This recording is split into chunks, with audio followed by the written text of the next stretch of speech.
always trust you. I don't need to worry about anything. I put it in your hands. Let go of my plans. You've got it. Every little thing will be alright. You've got the best for me. Trust you with everything. Good morning. Would you stand up and sing with us?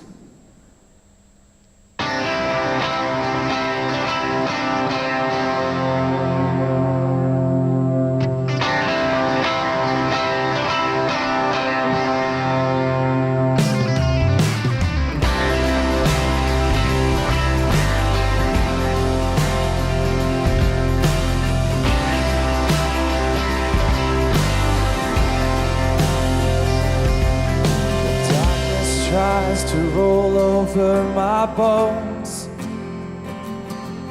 when sorrow comes to steal the joy I own.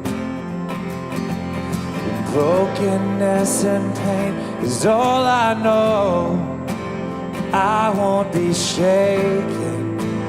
I won't be shaken. My fear doesn't stand a chance when I stand in your love. My fear doesn't stand a chance when I stand in your love. My fear doesn't stand a chance when I stand in your love.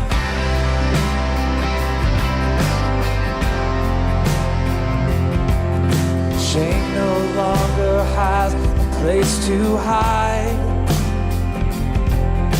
I am not a captive to the lies. I'm not afraid to leave my past behind. I won't be shaken. I won't be shaken. My fear doesn't stand a chance when I stand in your love. My fear doesn't stand a chance when I stand in your love. My fear doesn't stand a chance when I stand in your love.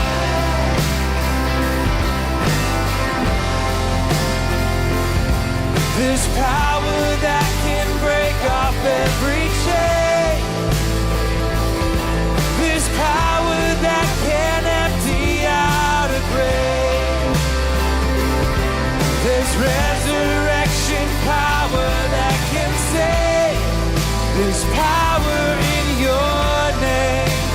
Power in your name. There's power that can break off every chain. There's power that can empty out a grave. There's resurrection power that can save. There's power in your name. Power in your name. My fear doesn't stand a chance when I stand in your love. My fear doesn't stand a chance when I stand in your love. My fear doesn't stand a chance when I stand in your love.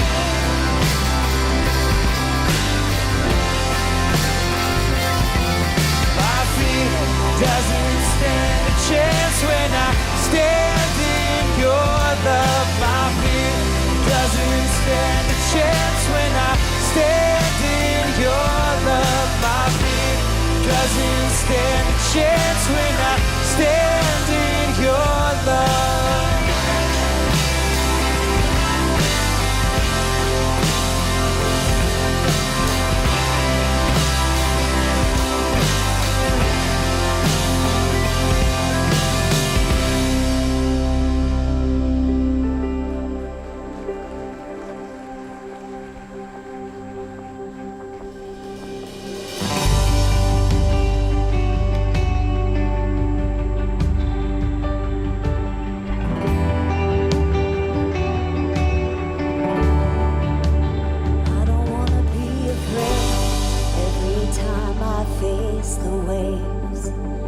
I don't wanna be afraid I don't wanna be afraid, and I don't wanna fear the storm, just because I hear it roar.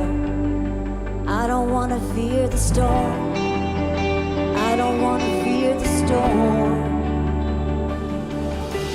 Peace, be still, say the word and I will set my feet upon the sea till I'm dancing in the deep. Peace, be still, you are here, so it is well. Even when my eyes can't see, I will trust the voice that speaks.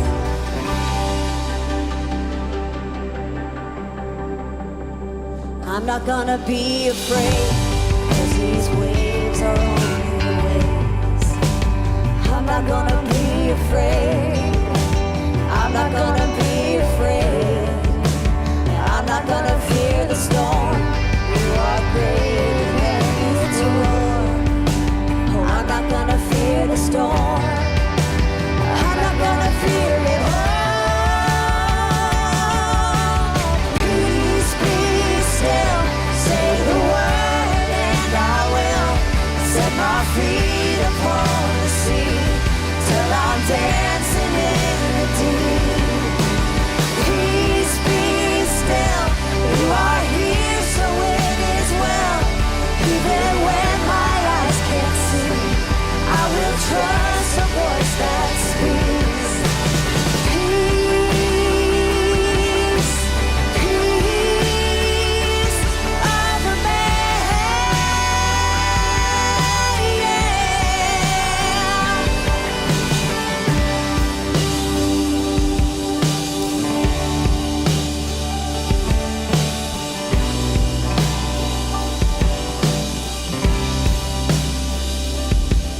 Let faith rise up, oh heart, believe. Let faith rise up in me. Let faith rise up, oh heart, believe. Let faith rise up in me. Let faith rise up, oh heart, believe. Let faith rise up in me. Oh, let faith rise up, oh heart, believe. Let faith rise up in me. Peace, be still, say the word and I will set my feet upon the sea till I'm dancing in the deep. Oh, peace, be still, you are here, so it is well. Even when my eyes can't see, I will trust the voice that speaks. Peace, peace over me,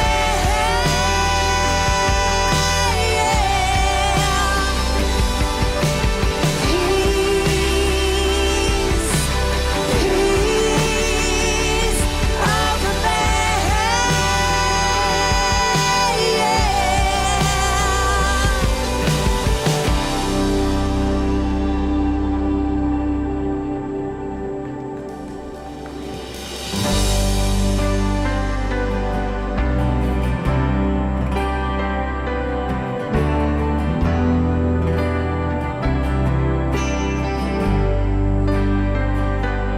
I feel the fear come, I won't run away, even in valleys. Your presence is enough when I feel the shaking. Well, I will stand my ground. Your presence is enough. You are with me. Father, you're for me, and fear will never conquer me. I belong to Jesus. never alone. I'm never abandoned.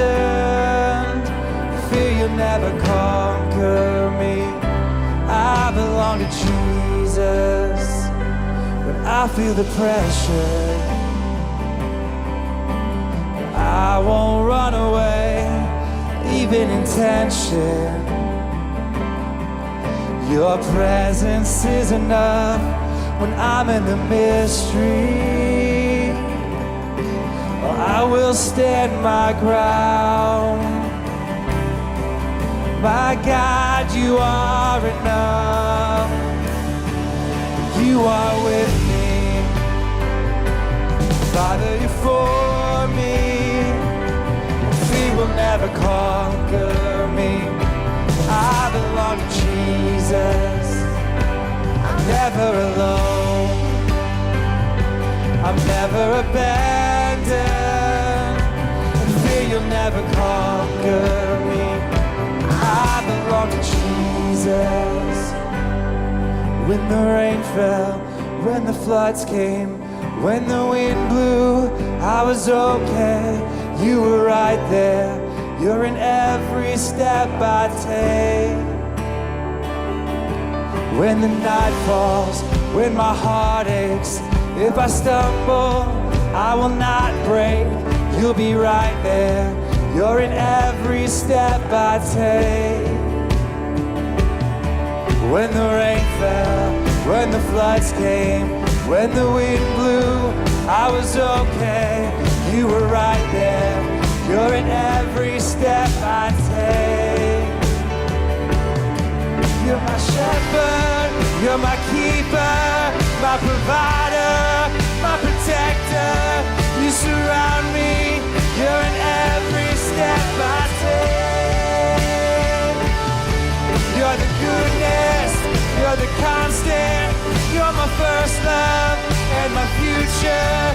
You surround me, you're in every step I take. You are with me. Father, you're for me. And fear will never conquer me. I belong to Jesus. I'm never alone. I'm never abandoned. And fear you'll never conquer me. I belong to Jesus. 'Cause even though I walk through the valley of the shadow of death, I will fear no evil. Even though I walk through the valley of the shadow of death, I will fear no evil. Even though I walk through the valley of the shadow of death, I will fear no evil.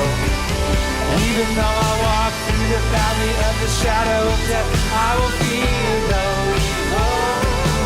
You are with me. Father, you're for me. Fear will never conquer me. I belong to Jesus. I'm never alone. I'm never abandoned. Fear you'll never conquer me. I belong to Jesus.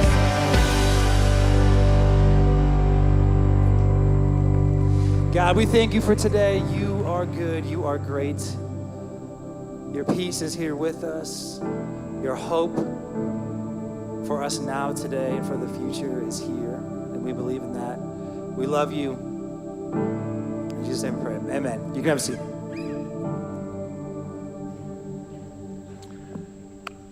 Welcome to SouthBrook on Memorial Day weekend. Yes. All kinds of things that we could be going to, and thank you for being here or watching online or being in some of the other venues we have here. So what a great weather weekend as well. Awesome. This is Memorial Day weekend, and I don't want us to gloss over that quickly. It's a very, very important day for those of us who live in this country, who cherish the freedoms that we have, because the whole purpose of Memorial Day was to remember those who have fallen in paying the dearest price for our freedom. In 12 armed conflicts in the past 248 years, over 1,197,000 men and women have paid that ultimate price in war deaths. And that's something to appreciate, to remember, to reflect upon, kind of sobering in a way. Now, there's even an area in the atrium that's for POWs and MIAs to especially remember those who are, some of are still not found or in POW camps and things like that. So remember those individuals as well. But we also want to recognize, I can never, ever say thank you too many times to those men and women who have either served in the past in our armed forces that are here today or currently in the armed forces that are here today. And so again, if you're here, small theater, reverie, at home, even if no one's around, would you just stand and we're going to pretend we see you, but we want to acknowledge you. So stand up and let us thank you.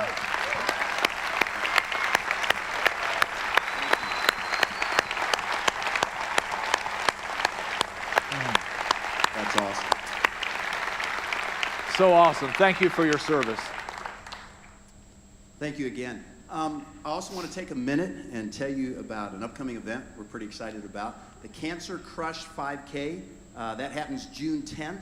And for those of you that may not know anything about Cancer Hope is an amazing ministry that really is just designed to serve, to encourage, to pray for people that are battling with cancer. And one of the ways we can support that in person and even financially is by being a part of this 5K, this walk run. It happens right here at SouthBrook. We get to do that every year.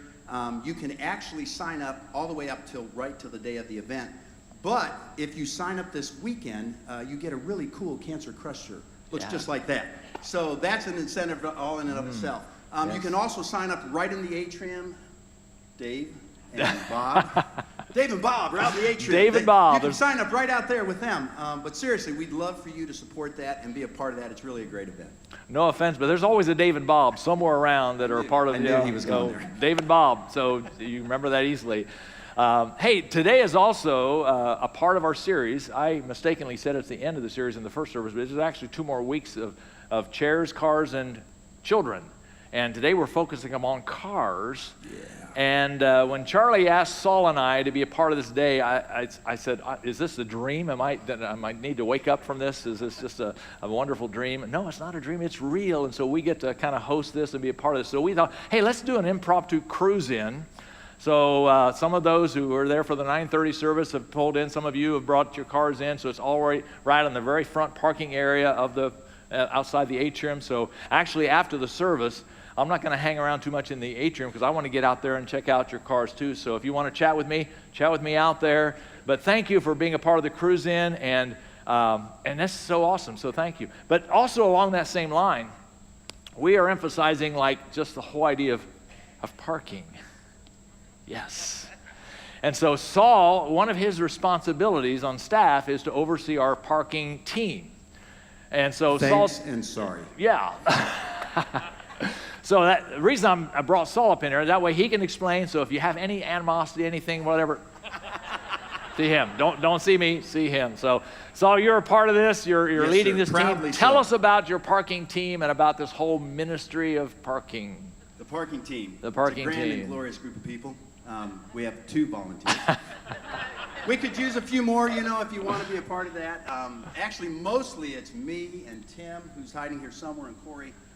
But it's really just a couple volunteers, and we're trying like heck to figure out how to build that team and to create a great environment as you come in the front door through the parking lot. Yeah, I've heard it often said you never make a second chance to make a first impression. So that's oftentimes the very first thing that happens is you come in and you start looking for parking. So if somebody out here says, hey, I can do that. I'd love to be a part of the parking team. I've got strong, I can take people's animosity or their gestures, their waves and all that. I can deal with that. So what am I looking for? What are you looking for in parking volunteers? Great setup. Thank you very much. Seriously, if anybody's interested, we really would love and really would appreciate any help. All that's needed is a little thick skin occasionally, but mostly just smile and wave. Like Pete said, all kidding aside, this is, the parking lot is the very first place that our guests have interact with people. And so we want to make sure that experience starts off as good as it possibly can. And so again, if anybody's interested, please track me down. You can hunt me down, or anybody in a blue shirt, which is our safety team. Yeah. And you're going to learn to wave with your whole hand. Yeah. Okay. Not partial. No. Whole hand, yeah. No, thank you for clarifying that. Now, the kind of the elephant in the room that I know everyone has even thought about, or maybe not everyone, but a lot of you said, we pull in here and they're very attractive parking cones, but there's lots and lots and lots of them. What's the whole deal with all the parking cones? There seems like there's maybe 10,000 of them. And Almost. Yeah, we're close to yeah. that. I thought you were going to say a very attractive team. Well, okay, so they are too. There's very attractive parking cones, and there are a lot of them, but I want to explain this just for a second. I promise you there is a method to the madness. It's not that we all just went cone crazy. We actually had some people come out to help us, a local surveyor company. Is that right? I think so. Surveying company. I know what you're trying to say. You know what I'm talking about. They had a traffic expert that came out, walked the lot, drove the lot, looked at all our different kind of options that we have. And again, we're trying to move 1,000 people out and 1,000 people in a relatively 30-minute short period of time. So they gave us a lot of good advice. One of the biggest pieces of advice we got is what you see as you guys come in. The 9:30 team, when they come in, there's 100 parking spots that are blocked off, and those of you that are early probably see those. And it's designed simply to move the 9:30 traffic guests to closer to the exit, so that traffic flows a little quicker out. And again, for the 11 o'clock team that comes in, they can come in and there's 100 spots right off the bat they can park in, and hopefully that just kind of minimizes. And I promise you, it may not seem like it, but it really has minimized kind of the congestion that's going on in there. So there is a little bit of a thought process in that craziness. And you know, the positive thing about this is it's a full parking lot, that's a good thing. Amen. Amen. That is a good thing, yeah. It'd be easy if it were empty. We wouldn't need those 2 extra volunteers. We just let you pull in and pull out. I do know that on occasion, well, most every weekend, there's a officer that helps with the egress, and I know we have the Dayton Christian outlet, so tell us a little bit about that. Miami Township Police Department, they're not here every weekend, but more weekends than not, they're at over there, Washington Church exit. Get my bearings straight. And I really want to just say this because most of the people don't realize this. The police officers that are on duty, they're on schedule, are not allowed to direct traffic. The police officers that come out here are doing that on their time. So really appreciate them, thank them if you see them, give them the wave and smile, the whole hand wave. But yeah, we really value them so much, and they're just a great part of this community, and we love that they're serving us. I do have one thing I asked Pete if I could say. Very polite, very stern, but very polite recommendation he gave me last week is he said, occasionally I see some of your guests doing this as they're trying to leave. He said, you know I can still cite them, don't you? There's about 5 of you, actually we're sure it's the 9:30 team. There's about 5 of the 9:30 guests that did that last week. So if you see them, don't text, but please wave. Yeah. And thank them. Trust me, you do not want to be the first to receive a citation That would be kind at of SouthBrook parking lot. I mean, don't do that, okay. We'll put you on our social media. We'll make you famous. Yeah, okay. Anything else you'd just like to share for the sake of sharing regarding cars? Probably just remember patience. Be patient with us, with everyone. Self-control. And seriously, just think about that. You never know who's coming in, who's visiting, what their day has been like, what their week has been like. It might be just a mom trying to get things ready, trying to get her kids ready, and trying to just show up for a day at church. Good job. Thanks, all. I found it! Yes! It's been a while since I made my way here on a Sunday morning, but at least I still knew the way. I bet the prodigal son had to ask for directions or something like that, but I knew my way. This is it though. From now on, every Sunday, I am showing up. This is the first day of a new thing, a whole life change. No more crushing fears, no more worries about whether I'm enough, no more anger issues, all peace and calm, and Jesus at the wheel. I can't believe somebody with that bumper sticker goes here. Do they know people can see that? Whoa, somebody with the other side bumper sticker goes here too? What happens if they sit by each other? Worlds colliding. This is taking a little while. I've got to get that coffee. I've got to check the kids in. I've got to get in there while they're still singing so it counts in the record books. Plus, that's the best part. Man, I'm looking a little tired, aren't I? And I've got to look good while I'm doing it. You know what they need out here? Those Christian chicken people. They know how to do lines. Maybe I'll just try again another week. A new life can start any day, right? What if they try to get me to change too much?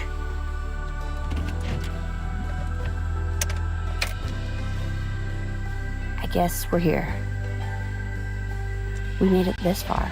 That's something.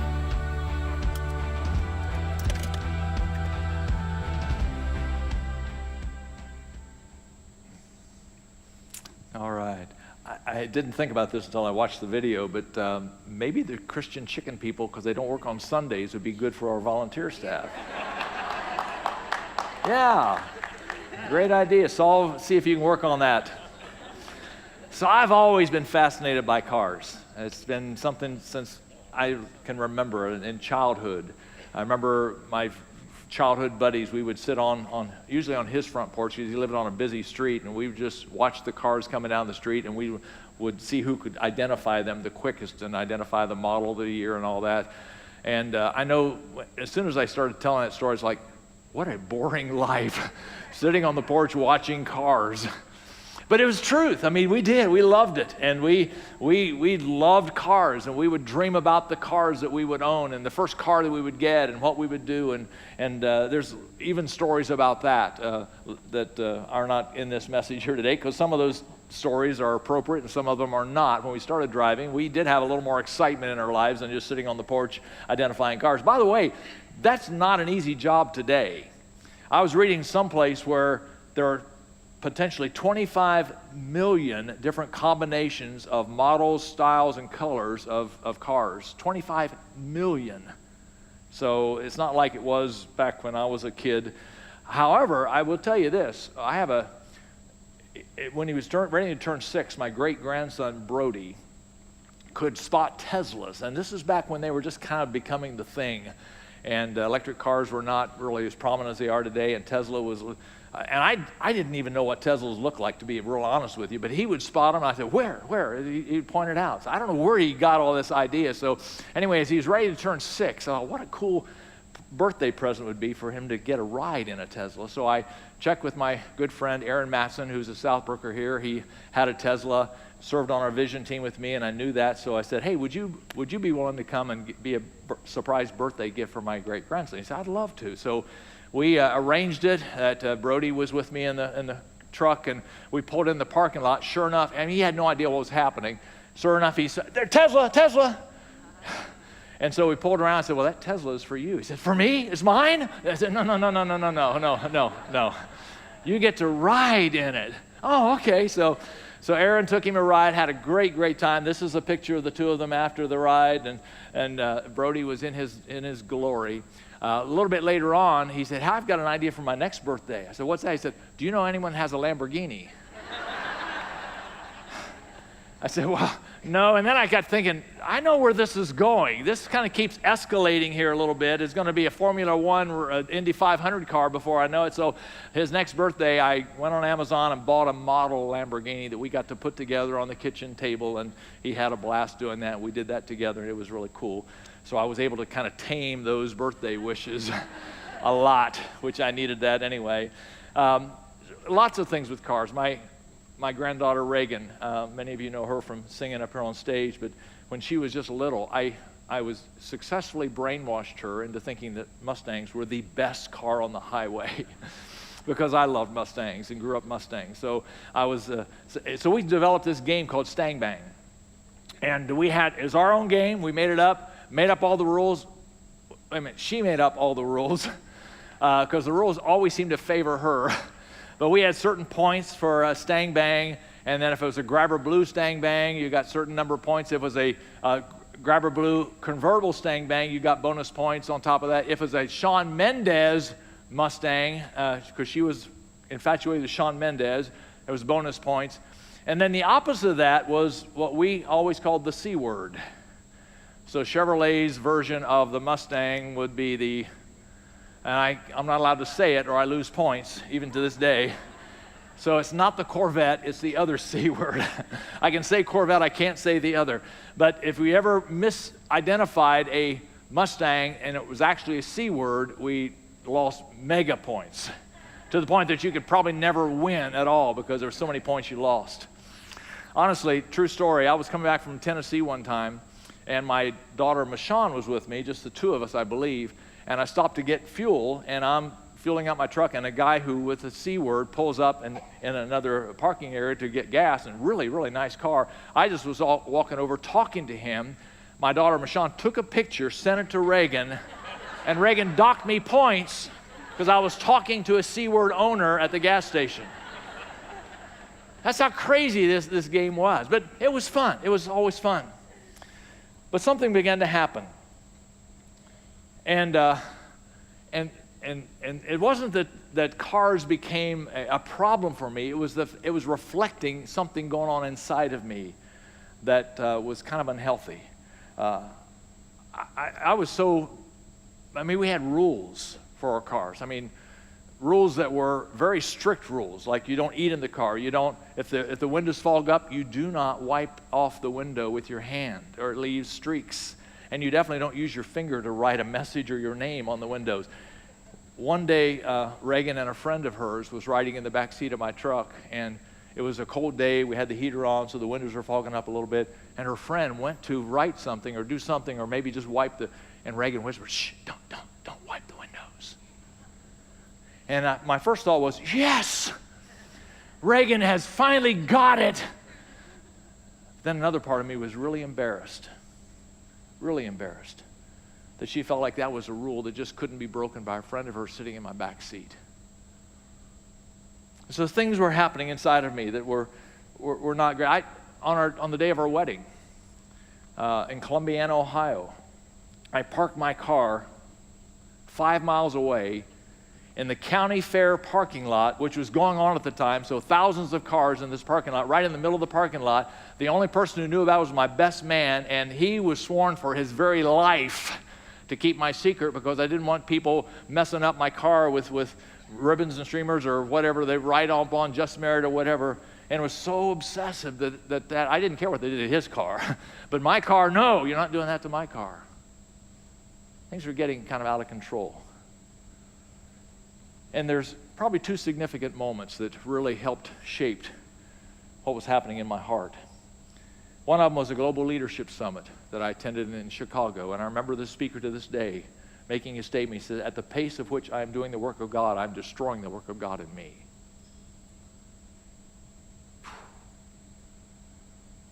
Aha moment. Significant Kairos moment. And I began to read and study, and I came across a book called Margin by Dr. Gordon Swenson, and I began reading and just devouring these principles of margin in my life, and how margin for me was a space to be filled, not a space to protect. And as a result of that, I was filling my life with so much because I'm a 3 on the Enneagram, an achiever. And in that 3-ness, being valued and being significant was so important. That was kind of like the prize of my life. I was so determined to be valued and significant in that regard that I didn't realize I was getting really unhealthy with that because it was things that could never give me what I was hoping for. Could never give me what I was hoping for. On the other side, an unhealthy 3 is the greatest fear is that of being insignificant or being a failure. And so oftentimes 3s will actually come up with self-deceit in order to convince myself that this is really valued because of doing this. And it just was really, really unhealthy for me. And so through the concepts of margin, I actually began teaching because one of the best ways you can incorporate things into your life is just teach it. I didn't claim to have it all mastered. I'm learning as I'm doing, but I began to teach it because the more I taught it, the more I spoke about it, the more I read about it, the more I could ingrain those kind of principles in my own life. And one of the concepts in this was everything can either be an idol or an altar. And some of you have heard me say this before. So that's where it wasn't because cars are bad or my love for cars or my passion to have a clean car is bad. It's just it has become an idol. And things. And Swenson said, things like this can be great servants, but terrible masters. And that's so true. Because I was literally bowing down in worship of these things because they literally were controlling me, and it was taking the joy away from actually having this, because they're not altars, they're idols. So how do you make that transformation? And so I began really, really, really seeking the wisdom of the Lord to no longer hold these as things controlling me, but things that I'm mastering to control so they can become an altar and give to the Lord and see what God can do with that. And that's been an amazing, amazing journey. Quick story that shows you even my family started noticing some of these changes. Another granddaughter of mine, Dakota, she was 8 or 9 years old at the time. We had gone through that Christian chicken place, and she had ordered a meal. So first of all, she's eating in the car. Okay. But then I don't know if they still have them now, but those to-go ketchup things that have 2 different ways to open them up. One is you can take off, some of you know where I'm going with this, you can tear off the one end to pour it, or you can open up the other end. Well, I think Dakota was confused, so she opened up the one end and she's squeezing it, and these things need to have danger on them, because they can be explosive, because this thing was like a ketchup hand grenade. And I'm driving, and all of a sudden, I am covered with ketchup. It's all over me, the steering wheel, the window on my left, and Dakota is sitting there like she's not sure of what is going to happen, whether she's going to live to get home or not. And I pull the truck over. I said, "It's okay, Dakota." We get some napkins, and we wipe it off. And even I was amazed at myself. Because I knew there was a time where that would have been an explosion of not ketchup, but of anger or of shaming, and it was different. God was doing a work. So what is that like? Because these we've all got something. I know you have something in your life that you don't have control over, and it's defeating you, and you don't know, how do I do this? How do I overcome this? And so self-control problems are when you're doing something that you really want to stop, but you can't. And there's an enormous amount of people with classic addictions that we all are aware of, like the alcohol and drugs and spending and gambling and sexual addictions and overeating and undereating. We understand those, and those are self-control problems. In fact, Alcoholics Anonymous, the first 3 steps of AA, is all about this whole issue that we're talking about here, about self-control and who do we place as a fixture of our life. But then there's others that are more of the socially accepted addictions that we don't think about as being problems, but they are. And I was not doing anything immoral or illegal. But it was controlling me, and it was affecting my life, affecting my relationships, it affected the way I led a church, because it was so important for me to be valued and significant, and it affected the way I led a church. So what is the answer? And I'm here to tell you that the Apostle Paul in 1 Corinthians 9 gives us some amazing insights on how to deal with this area of self-control in our lives. Listen to his words, or read it on the screens. I do all this for the sake of the gospel, that I may share in its blessings. Please remember that phrase, because I'm going to come back to it. There won't be a slide to see, so just remember that phrase.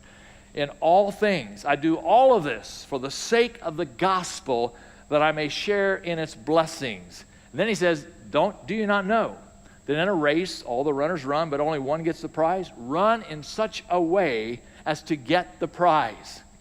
Everyone who competes, or the word is actually wrestle, anyone who wrestles in the games goes into strict training.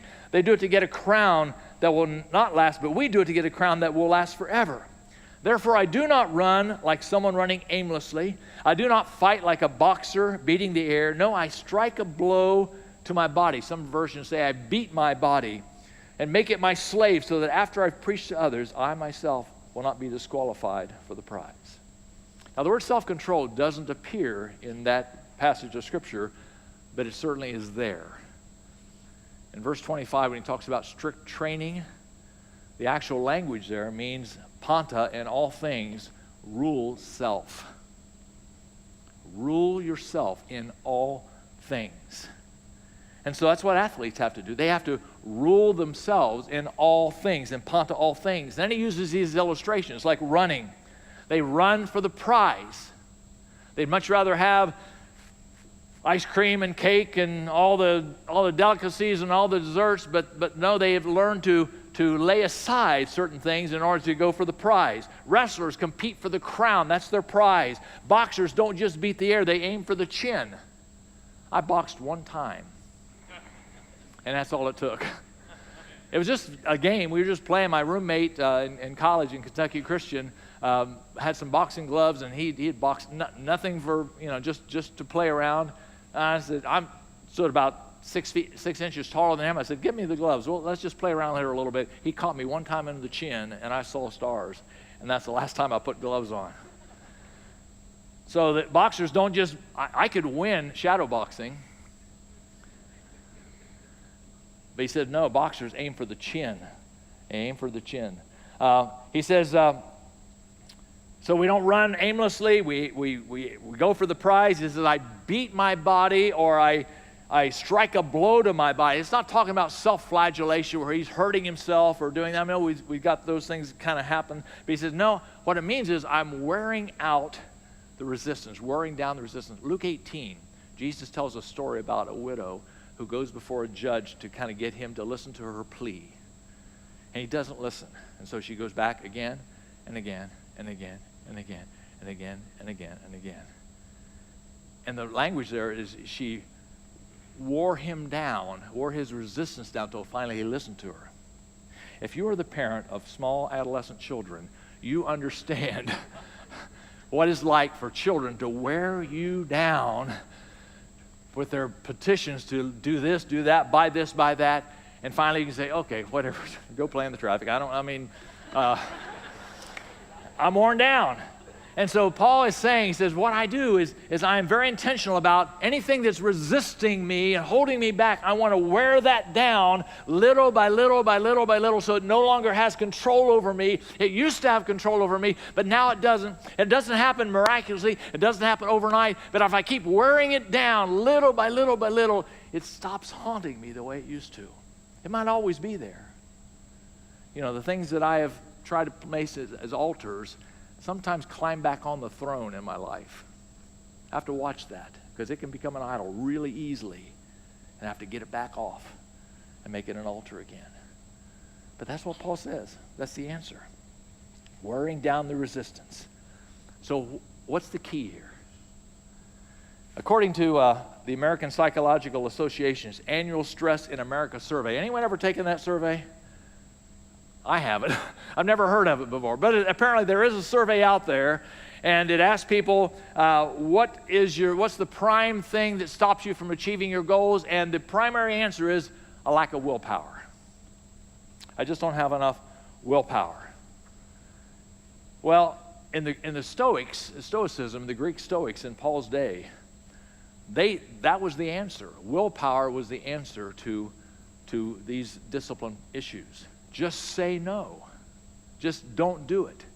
In fact, willpower, because they believed the body was somehow the evil part of our being, and so therefore the emotions were part of the body, the mind was superior, so the mind has to tell the body and the emotions, the bad body, bad emotions, don't do it, so that the mind would be the more superior part of our being. That was Stoicism, and we still have that today. In fact, many churches practice that today.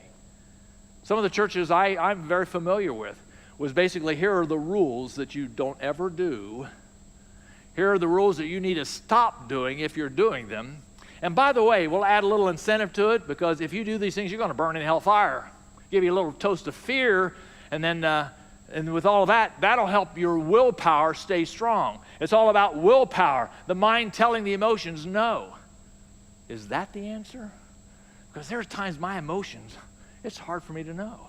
I want those donuts. I want that ice cream. I don't like cake, but those things the emotions are saying yes.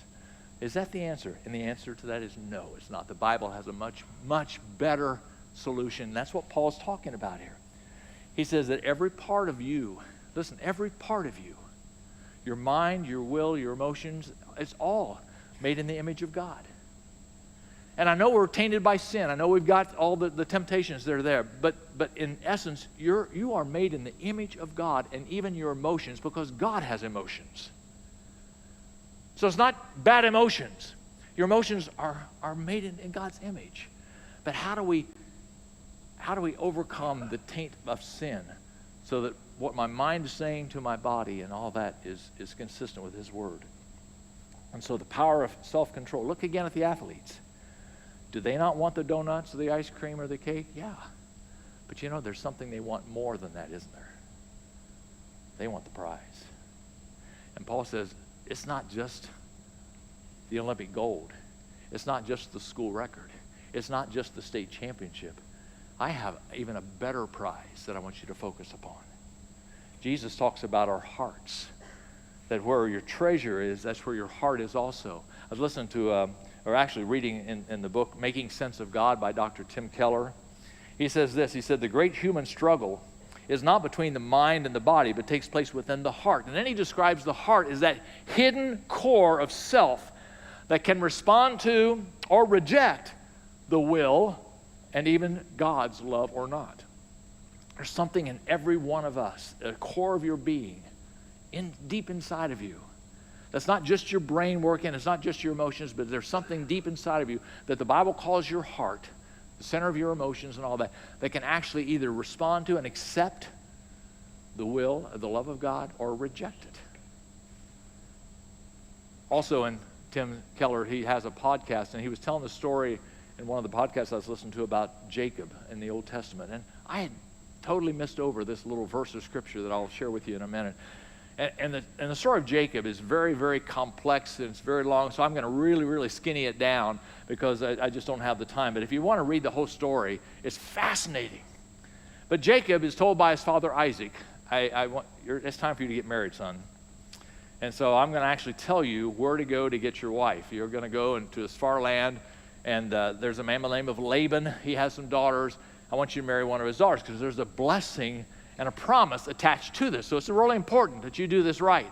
So Jacob, I get to go find a wife. So he travels and he finds Laban, and he finds and one of his daughters he sees, and as soon as he sees her, he is absolutely stricken. Her name is Rachel. She's the one. She is the one. But there's a problem. She has an older sister, Leah. And according to the culture at that time, you can't marry a younger daughter until the older daughter is married. If you read the book of Genesis, it very, very sensitively describes the two of them and why Jacob wasn't interested in Leah. Let me just put it that way. Rachel was the one. Rachel was the one. And so he says, Laban, I'm sorry, I don't want Leah, I want Rachel, but I can't let you marry. Well, what if I work for you? And so he agrees to work for 7 years for Rachel's hand in marriage, and he does. Now, again, the story doesn't end there. There's more complex things that happens because Laban kind of does a switcheroo here, and that's another story for another time. But the point is that Jacob was willing to work for 7 years. And you might say, was that hard? Because Laban was referred to as a very hard man to work for. You've probably had some of those. Very difficult. So 7 years that you worked for Laban? How hard was that? And Jacob would have said, it's a piece of cake. Really? Yeah. It was a piece of cake. It was easy. Hi. Why? And here's this verse of scripture. Verse 20. So Jacob served 7 years to get Rachel, but they seemed like only a few days to him because of his love for her. Isn't that fascinating? Jacob, how did you do this? He set his eyes on the prize. And when he focused upon that being the ultimate objective of his life, then all the other decisions, all the other wants fell into order beneath the one want of Rachel as being his wife. That was the focus of his heart, the focus of his passion, the focus of his attention. And really, that's what self-control is. Self-control is setting your heart on the one thing that will put in order all the other things. And that's what Jacob did. Now let's go back to 1 Corinthians and that first phrase in 1 Corinthians 9. Because is there something in your life and in my life that Paul tells us about that will help me, help you to put all things, panta, all things in order underneath the one ultimate prize? And Paul tells us what that is. It's for the sake of the gospel and for the blessings of the gospel. One answer, two parts. What is the gospel? The gospel is that wonderful, good news that you are the focus of his attention, that you are beloved, that you are the receiver of this amazing, unconditional love, that God loves you so much he was willing to die upon the cross for you. And he rose from the dead to give you that same kind of power that we sung about today that helps you break all the chains and focus and not have any fear because of this joy and love that's within you. So just as Jacob said, Jacob, how did you do that? Was it with willpower? He said, no. It was with joy power. So with joy power, I was able to wait on Rachel. And so this good news that can be the focus of my life and your life is the same thing. But it's not just the gospel. He said it's also, I want to also share in his blessings. You know what that means? That means that I not only want to experience this amazing love that you have for me, and this is what I needed to hear. I needed to hear that it wasn't by my performance. It wasn't by the things that I do. It wasn't by my achieving. It wasn't by being successful. It wasn't by being the best athlete. It wasn't by having the nicest car. It wasn't by having the cleanest car. It was that I was the object of God's love regardless. I did not have to measure up. I did not have to feel value by other external things, but I could recognize that I am a beloved son of the Most High God with supreme value and worth, just as I am today. But God also loves me too much to let me remain the same. So he wants me to continue to grow and continue to gain more and more mastery over these things that want to wear me down. And so God gives me the grace, God gives me the love, God gives me everything so that I can, in all things, in panta, all things, learn self-control.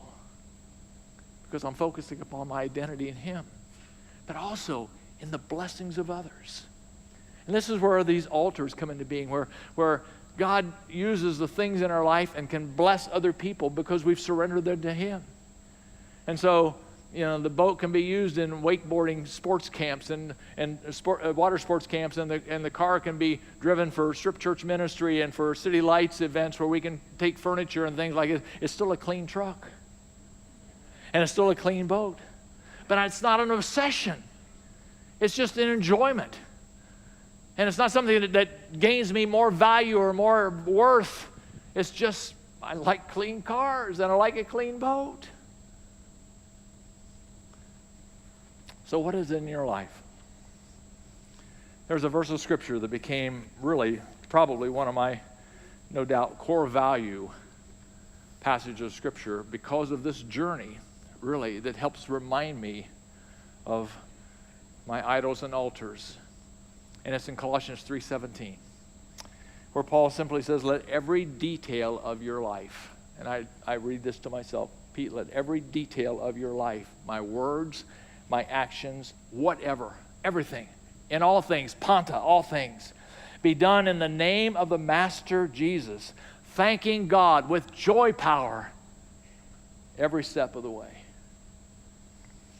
Now, two final thoughts and we'll close. First of all, look at Paul's life. Paul, before all of this, was a Pharisee. And we're told that he's a 1 in the Enneagram. I think he must have had a 3-wing because he was very close. But he did all the right things. He followed all the right rules and he did all those things that were right according to his traditions. But it was all about himself. All about himself. And now look at his life now.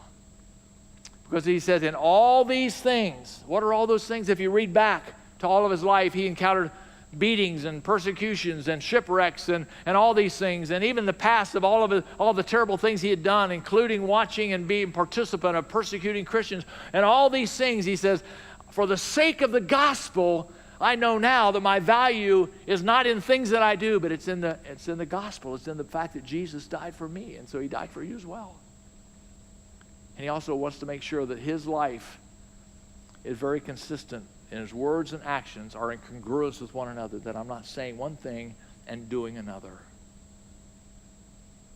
I read a outdoor church marquee sign on the way to church this morning, and it said, Jesus is more concerned with your actions than with your words. And I would say God's concerned about both. And Paul would say that same thing too. I want my words, I want the things that I preach and the things that I say to other people, I want my actions to be totally synonymous with my words, consistent. Because he cared about other people. And that was that blessing of the gospel, that we get to share this with one another. And then finally, look at Jesus. You ever think about Jesus with self-control? Interesting thought. Did Jesus just miraculously have it? Or was it just willpower? No, I think Jesus had joy power as well. And let me tell you why. Hebrews chapter 12. Listen to this. Therefore, since we are surrounded by such a great cloud of witnesses, let us throw everything that hinders. Remember those wearing down all those resistances? Let us throw off everything that hinders us, that so easily entangles us. And let us run with perseverance the race marked out for us, fixing our eyes on Jesus, the perfecter and author of our faith. For the joy set before him, he endured the cross, scorning its shame, and sat down at the right hand of God, the throne. Consider him who endured such opposition from sinners, so that you would not grow weary and lose heart. Jesus had a rough race as well. But he had his eyes focused upon something. Do you know what that was? Do you know what the joy of his heart was? Do you know what Jesus' Rachel was? It was you. And it was me. For the joy set before him. What didn't he have then that he had before? Or what didn't he have then? He had the Father's love. I know there was a time when he was separated from the Father. He had all authority given unto me, all authority given unto me on heaven and earth. But what he didn't have until the cross was you and me. And that was his joy power, was focusing upon me and you. And that's what helped him to endure all the opposition. So today, as you leave this place, I pray that you will just stop trying to will things over in your life and to try to stop doing things by mere willpower. And I hope that you will start looking for joy power. And may the focus of your heart, may your Rachel be the gospel and the truth of what that gospel says about you in your heart and life. And that will be your source of identity. And when you have that as your source of identity, guess what? In all things, Panta, in all things, you will learn this journey of self-control. As I am learning it, not learned, am learning it today. Before we close this morning, I just want to, this is a special day for a lot of people. It comes around every year where we have graduations. And later on this afternoon, Dayton Christian will have their commencement service here in this building. And our granddaughter, Reagan, will be a part of that group up here on stage. And it's a special day for our family that way. Many of you have graduates in your family as well. Some of you have already gone through your graduation services and commencements and the parties, and there are still parties to come, parties to happen today, tomorrow, and for another month probably. But it's just a great, great time and a great transition. And what an opportunity for a message like this on self-control, upon the focus of your life, about where your identity is rooted. I couldn't think of a better thing to say to our graduates than make sure your identity is rooted and grounded in who God knows you to be. as opposed to who you think you are or what someone else says of you.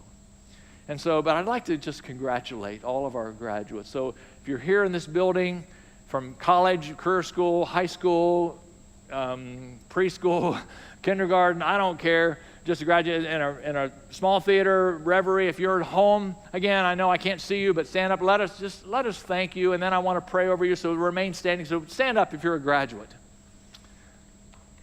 All over the room, thank you.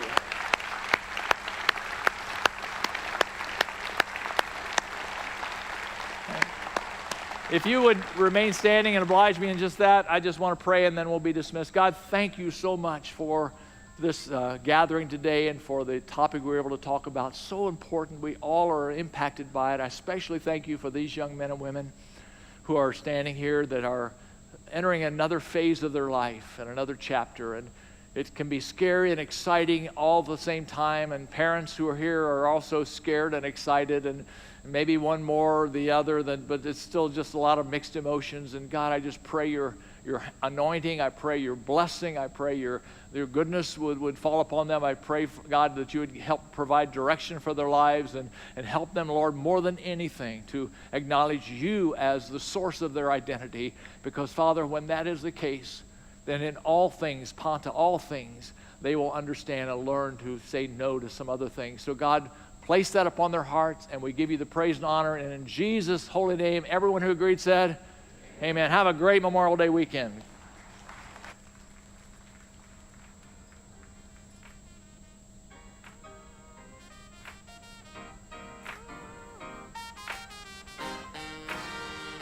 Resilient little thing, just like mama made you. No one needs to save you. Na, na, na, na, na, na. Wildflower in the spring, no, they can't contain you. Through the cracks you break through. Na, na, na, na, na, na. I deserve congratulations, 'cause I came out the other side. I've been having revelations.